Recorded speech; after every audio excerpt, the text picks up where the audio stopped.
नरेंद्र मोदी जी और आपके राहुल गांधी जी, तो इन दोनों में आपको क्या डिफरेंस लगता है, क्या कहना चाहेंगे, कौन बढ़िया नेता है? कि ज़्यादा स्टेट में मतलब सरकार नहीं है, ना ही उतना लोगों तक पहुंच पा रही, कारण क्या आप मानते हैं? कहाँ पे चूक हो रही है कांग्रेस? सिंपल, तो 98 से अभी तक सोनिया जी और राहुल जी, इन्हीं दोनों के बीच में कुर्सी का अदला बदली हो रहा है, कोई दूसरा नहीं है। अल्पेश ठाकुर जी के बारे में क्या कहिएगा? अल्पेश ठाकुर, हार्दिक पटेल, आप, ये दो छटक गए, सिर्फ आप अकेले बचे हैं। मुझे व्यक्तिगत तौर पे उस बात का बहुत दुख है। आपके पास ऑफर आया क्या, मतलब भाजपा ज्वाइन करने? कितने का आया? नहीं, जब राज्यसभा का जब चुनाव था तब मुझे करोड़ों का ऑफर किसी ने किया था। आपकी बातचीत बहुत अच्छे से होती है राहुल गांधी जी से। कन्हैया कुमार जी से भी बोलो तो वो भी कहते हैं कि मेरे डायरेक्ट बातचीत जो है वो राहुल गांधी जी से है। तो ऐसे लोग, जो लोग ये कहते हैं कि जिनके पास हम बात करने जाते हैं अपने कुत्ते को ये वो बिस्किट खिलाते हैं, उन लोगों में और आप लोगों में क्या ऐसा डिफरेंस राहुल गांधी देखते हैं कि ये बर्ताव करते हैं? नमस्कार, मैं अर्चना तिवारी आप सभी का स्वागत करती हूं दराज धर्म पर। गुजरात इलेक्शन कवर करने के लिए फिलहाल हम लोग गुजरात में हैं। मेरे साथ मेरे कैमरे के माध्यम से जुड़े हैं जिग्नेश मेवानी जी, जो कि बड़े कद्दावर नेता हैं। इस बार माना जा रहा है कि गुजरात इलेक्शन में 2 सीट बड़ी ही महत्वपूर्ण रहेगी। एक इनकी खुद की सीट, वडगांव वाली सीट, जिसपे माना जाएगा कि बड़े ही कांटे की टक्कर होगी और भाजपा ये चाहेगी कि उस सीट को तो हम कम से कम जीते, नाक की बात भी वहाँ पे आ सकती है। अच्छा, अगर मैं आपको 2017 वाले इलेक्शन की बात बताऊं तो निर्दलीय जिग्नेश मेवानी जी ने चुनाव लड़ा और उसको शायद 20,000 वोटों से इन्होंने चुनाव को जीता भी। उस सीट पे स्टार प्रचारक के तौर पे आपके योगी आदित्यनाथ जी भी आए, प्रधानमंत्री जी भी वहाँ पे जाके उन्होंने कैंपेनिंग किया, लेकिन फिर भी वहाँ के जो कैंडिडेट थे उस सीट को बचाने में कहीं ना कहीं असफल रह गए।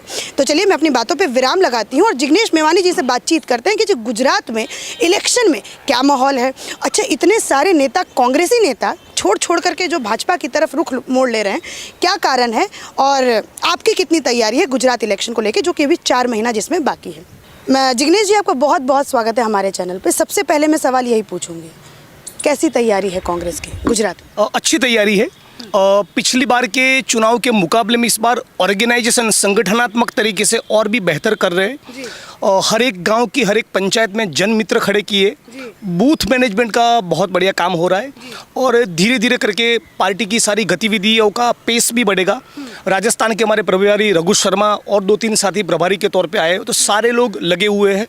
और गुजरात में जो भी, चाहे हुच ट्रेजेडी, अभी जहरीली शराब पीने से मौत हुई हो, और असेंबली का सत्र था तब बेरोजगारी के सवाल पे विधानसभा को घेरना, आदिवासियों के जंगल को छीना जा रहा था तो उस मुद्दे पर विधानसभा का घेराव करना, तो जमीन के ऊपर लड़ाई लड़ना और संगठन को मजबूत करना, दोनों फ्रंट पे इस बार काम हुआ है। पिछली बार 77 आई थी, कांटे की टक्कर आपने दी थी भाजपा को। हाँ। सरकार लेकिन फिर भी उन्हीं की बनी। इस बार 77 से थोड़ा ऊपर आ रहा है कि 77 से नीचे? बिल्कुल डेफिनेटली ऊपर जाएगा। और पिछली बार केवल 9 सीट का फासला रह गया था। जो परसेंटेज मिला था भाजपा को वो करीब 47 था, कांग्रेस को जो मिला था 41% था। लेकिन इन पिछले 5 सालों के दौरान बेरोजगारी के कारण, महंगाई के चलते और विशेष तौर पे कोरोना में जिस प्रकार का कबाड़ा हुआ, उसके चलते जनता में एक भयंकर अंडर करंट है, बहुत ही नाराज़गी है। दूसरी तरफ कांग्रेस पार्टी ने ऑर्गेनाइजेशनली अपने आप को बेहतर किया है। कुछ लोग छोड़ के गए, लेकिन बावजूद उसके संगठन को जो मजबूत करना, वो कांग्रेस पार्टी ने बेहतर किया है। और इस बार हम लोग सारे तहसीलों में से, सारी कॉन्स्टिट्यूंसी के लोगों को क्या चाहिए उनको पूछकर मैनिफेस्टो तैयार कर रहे हैं। तो नए गुजरात के निर्माण का एक ब्लूप्रिंट लेकर भी आएंगे। तो बीजेपी ने जो किया है अब तक, उसको रिएक्ट करना और कांग्रेस क्या करके दिखाएगी उसकी एक ब्लूप्रिंट बनाना, दोनों फ्रंट पे काम हो रहा है। आपने कहा कि इस बार ज़्यादा सीट आने वाली है। अब मैं थोड़ा 2017 में पहुंचती हूँ। उस समय तो आप लोगों के पास एक बड़ा आंदोलन था जिसके ज़रिए आप लोगों ने बीजेपी पे खासा चोट पहुंचाया। इस बार कुछ ऐसा है क्या? क्योंकि बेरोजगारी, महंगाई, ये सब मुद्दा तो ठीक है, रहता है, चुनाव में समय उठाते हैं, लेकिन इस पे जनता उतनी तरीके से अट्रैक्ट नहीं होती है। पिछली बार आप लोगों के पास एक इमोशनल अटैचमेंट था जनता के साथ। इस बार देखिए, पिछली बार कुछ घटनाएं ऐसी हुई थी, जैसे ऊना की घटना हुई तो पूरे गुजरात का दलित समाज खड़ा हो गया था। शराबबंदी के मुद्दे पर अल्पेश खड़े हुए थे। पाटीदार समुदाय को रिजर्वेशन मिले, उस मुद्दे पर हार्दिक खड़े हुए थे। इस बार हम लोगों का फोकस बेरोजगारी और महंगाई के ऊपर है। और कोई भी गुजरात में अत्याचार या अन्याय की घटना हो तो पूरी कांग्रेस पार्टी की टीम उसके पीछे लग जाती है। जैसे अभी कल ही हम लोग डिटेन हुए थे, ये जो घटना हुई और जिसमें बिल्किस बानो के जो भी बलात्कारी थे उनको छोड़ दिया गया। और जैसे कि मैंने बताया कि असेंबली का जब सत्र चल रहा था तब असेंबली का 2 बार घेराव का कॉल दिया। पूरे गुजरात में कहीं भी कुछ वारदात होती है, जहरीली शराब पीने से मौत हुई तो हमारे पीसीसी प्रेसिडेंट से लेकर लीडर ऑफ अपोजिशन, सारे एमएलएज, बतौर वर्किंग प्रेसिडेंट में सारे लोग जनता के मुद्दों के ऊपर हम लोग लगातार काम कर रहे, लड़ रहे। तो मुझे बहुत पॉजिटिविटी के साथ हम लोग आगे बढ़ेंगे और जैसे जैसे चुनाव की गतिविधियां बढ़ेगी, उसकी गर्मी बढ़ेगी, तो मुझे लगता है कि मामला और भी मजबूत होगा। अभी गुजरात इलेक्शन को भी 4 महीने हैं, लेकिन फिर भी यहाँ पे मैं देख रही हूँ कि भाजपा जो है अपना चुनाव प्रचार जो है पीछे से जारी रख रही है। फिर चाहे आपके नरेंद्र मोदी जी का यहाँ पे रैली हो या फिर आपकी अमित शाह जी का यहाँ पे बात दिखाता है। आपके जो राहुल गांधी हैं कितनी बार गुजरात आए अभी के जी पिछले महीने 1.5 महीने पहले उन्होंने दाहोद में एक जनसभा की थी। उसके पहले भी उनका गुजरात में दौरा हुआ था। द्वारका में एक डिक्लेरेशन किया कि ब्रॉडली कांग्रेस की सरकार बनती है तो क्या करेगी गुजरात के लिए, उसका पूरा एक जिसको बोले एक प्रकार से ब्लूप्रिंट राहुल जी ने ही पेश किया था द्वारका में। तो उनके और भी आने वाले दिनों में उनके प्रियंका जी के, दूसरे पार्टी के लीडर, स्टार प्रचारक सबके दौरे हो गए और मुझे उम्मीद है कि पिछली बार से मुकाबला और भी बेहतर होगा। अच्छा, आप अगर मैं इन दोनों लीडर्स की अगर मैं बात करती हूँ, नरेंद्र मोदी जी और आपके राहुल गांधी जी, तो इन दोनों में आपको क्या डिफरेंस लगता है, क्या कहना चाहेंगे, कौन बढ़िया नेता है? आप तो गांधी जी, राहुल गांधी जी को ही बोलेंगे, लेकिन फिर भी मैं आपसे वैसे पूछना चाहती हूँ गुजराती के तौर पे, युवा गुजराती के चुनाव हार जाना राहुल गांधी पसंद करेंगे, झूठ नहीं बोलेंगे। अच्छा, और हिंदू मुसलमान का डिवाइड नहीं खड़ा करेंगे। नहीं उम्दा इंसान है, जेन्युइन है। ठीक है। दूसरी तरफ नरेंद्र मोदी जी हाँ, 4.25 साल विकास की बात करेंगे। जैसा ही चुनाव आएगा कुछ भी करके मामले को मंदिर, मस्जिद, हिंदू मुस्लिम पे ले ही जाएंगे और लाल किले की प्राचीर पर से भी वो झूठ बोल सकते हैं। ये अंतर है। ये अंतर। तो इतना सब कुछ, इतने अच्छे हैं राहुल गांधी, आपके हिसाब से ऑनेस्ट है, लेकिन फिर जब मैं उन नेताओं से बात करती हूँ जो कांग्रेस छोड़ करके भाजपा की तरफ आए हैं, तो वो कहते हैं कि जी वहाँ पे सांस लेने में हमें दिक्कत होती है, हम बातचीत करना चाहते हैं लेकिन बातचीत नहीं हो पाती है। राहुल गांधी जी का बहुत ही बड़ा बैरियर रहता है कि वो बात नहीं करना चाहते। मैं आपको बहुत ईमानदारी के साथ बताऊँ, पूरी भाजपा की जो कैबिनेट थी अचानक एक दिन बदल दी गई, कोई कुछ नहीं बोल पाया।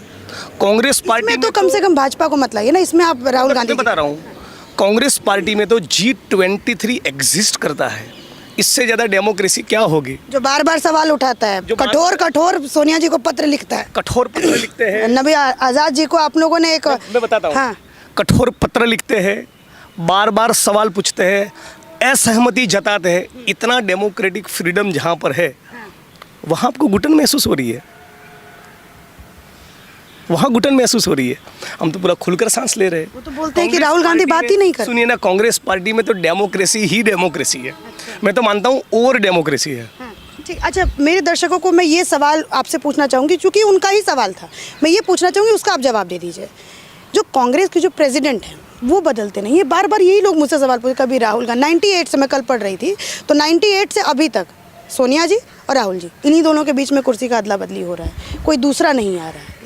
देखिए, कांग्रेस पार्टी के सारे फ्रंटल और जो भी डिपार्टमेंट है, हाँ, और जिनको भी वोट करने का AICC में अधिकार है, वो लोग कलेक्टिवली मिलकर डिसीजन लेते हैं। हाँ। और हम लोग वो तो बार बार उठाते हैं कि ऑर्गेनाइजेशन बदलाव होना चाहिए, दूसरे लोगों को भी आप वो दीजिए। हम लोग सेटिस्फाइड हैं उससे, हमको कोई दिक्कत नहीं है। आपको कोई दिक्कत नहीं। और जो लोग कांग्रेस के जो नेता जो अभी भी कांग्रेस में हैं, जो कपिल सिब्बल जैसे नेता अगर मैं आपको बोलूं, तो ये लोग भी सवाल उठाते हैं कि अरे भाई चेंज तो करो, तभी तो हम आगे जाके बुलाएंगे, क्योंकि कांग्रेस लोगों तक पहुंच ही नहीं पा रही है। उनको उठाने दीजिए। असहमति की हमारे यहाँ छूट है, वो अपना पक्ष रखे, हम अपना पक्ष रखें। आपको तकलीफ नहीं होती कि जी चलो कोई नहीं, सोनिया गांधी जी राहुल गांधी जी के बीच में हो रहा है, कभी आपको भी तो मौका दें, कभी दूसरे लोगों को भी तो मौका दें, कभी ये मन में सवाल? मैं बड़ा चिल आदमी हूँ, मुझे कोई तकलीफ नहीं है। इतना बड़ी इंटरव्यू दे रहा है, इतनी बढ़िया हवा आ रही है, कांग्रेस पार्टी का संगठन मजबूत हो रहा है, चुनाव में जमकर मुकाबला करेंगे।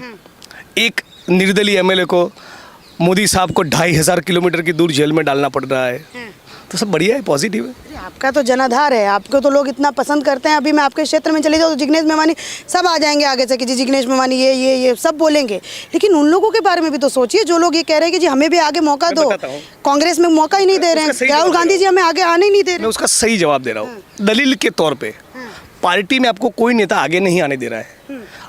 आप सब कुछ भूल जाकर अपना एक तहसील पकड़ लीजिए और बेरोजगारी और महंगाई के सवाल को लेकर 100 गांव का यात्रा कर दीजिए, जी। आपको कौन रोक रहा है? मान के चलिए आप मेरे सीनियर नेता है, किसी पार्टी में हम दोनों साथ काम कर रहे हैं दलील के तौर पे, आप हमारे सीनियर नेता है, मेरी आपसे अनबन हुई, राइट, मुझे 500 गाँव की यात्रा गुजरात के सवालों को लेकर करने में कोई रोक रहा है? जिसको भी नेता बनना है उसको अपने आप को जमीन पर रगड़ना पड़ेगा। हम लोग जमीन पे अपने आप को रगड़ कर ही नेता बने, लाठी खाई है, मुकदमे जेल में गए हैं। जो अभी नेता 60-70 जो नेता अभी उस तरफ गए हैं, भाजपा की तरफ गए, अभी ये भी है कि स्वराष्ट्र में भी शायद 4-5 ऐसे MLA, working MLA, sitting MLA, वो भी जा रहे हैं उसकी तरफ, वो जमीन पर रगड़ के नेता नहीं बने। मैं आपको बता रहा हूँ उसमें क्या हो रहा है। एक तो कुछ लोगों का मनोबल मजबूत नहीं रहा, वो लोग पार्टी को छोड़ दिए, क्योंकि स्वतंत्रता के आंदोलन के दौरान भी जब अंग्रेजों के खिलाफ लड़ाई लड़नी थी तो सब लोगों का मनोबल मजबूत नहीं था। अभी एक प्रकार से नए किस्म का स्वतंत्रता का आंदोलन ही चल रहा है।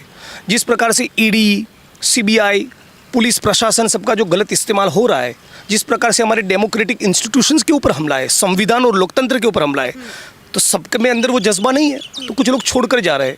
कुछ लोग इसलिए भी छोड़कर जा रहे हैं कि उनको पैसे मिल रहे हैं और कुछ लोगों के ऊपर दबाव है। इन कारणों के चलते गए, लेकिन कारण आपने मुझे गिनवाए। इन सब के बावजूद आज भी भले ही गुजरात में 27 साल से कांग्रेस की सरकार नहीं बनी, तब भी आज भी गुजरात में कांग्रेस के 65 एमएलए है। इतने एमएलए छोड़ के गए उसके बावजूद ये कांग्रेस का स्ट्रेंथ और जो भी लोग टिके हुए हैं उनका कमिटमेंट, ये दो चीज़ दिखाता है। अल्पेश ठाकुर जी के बारे में क्या कहिएगा? अल्पेश ठाकुर, हार्दिक पटेल, आप ये ऐसे कांग्रेस के नेता, उस समय आप क्योंकि निर्दलीय थे, लेकिन फिर भी उस समय आप लोग ऐसे नेता कांग्रेस के माने गए जिनको बोला गया कि गुजरात की जो राजनीति है ये 3 नेता जो है अपने साथ संभालते हैं, ये 2 छटक गए, सिर्फ आप अकेले बचे हैं। मुझे व्यक्तिगत तौर पे उस बात का बहुत दुख है। आज साथी हार्दिक, अल्पेश में हम सब लोग साथ में होते और भी बड़ा मूवमेंट खड़ा करते। क्यों नहीं है साथ में आज आपके? देखिए, लोग अपने कारणों के चलते भाजपा में गए हैं, मैं इसके ऊपर ज़्यादा कमेंट करूंगा तो अच्छा नहीं रहेगा। दोस्त अल्पेश जी का क्या कारण है और हार्दिक जी का क्या कारण है? हार्दिक जी के बारे में तो मुझे ऐसा लग रहा है कि जिस प्रकार से उनके ऊपर 30-35 मुकदमे किए थे, जिसमें से बहुत से मुकदमे फर्जी थे, उनके ऊपर जिस प्रकार से राष्ट्रद्रोह के केस लगाए थे, और उसमें ऐसा सुन रहे अपने सोर्सेज में से पुलिस वगैरह के भाजपा के कुछ लोग भी बताते हैं कि 15, 20, 25 साल तक का उसको सज़ा होने वाला था। अच्छा। तो एक ये कारण मुझे लग रहा है कि हो सकता है। और अल्पेश जी? उनकी कुछ छोटी मोटी पार्टी से नाराज़गी थी। अच्छा, क्या क्या नाराज़गी? इसी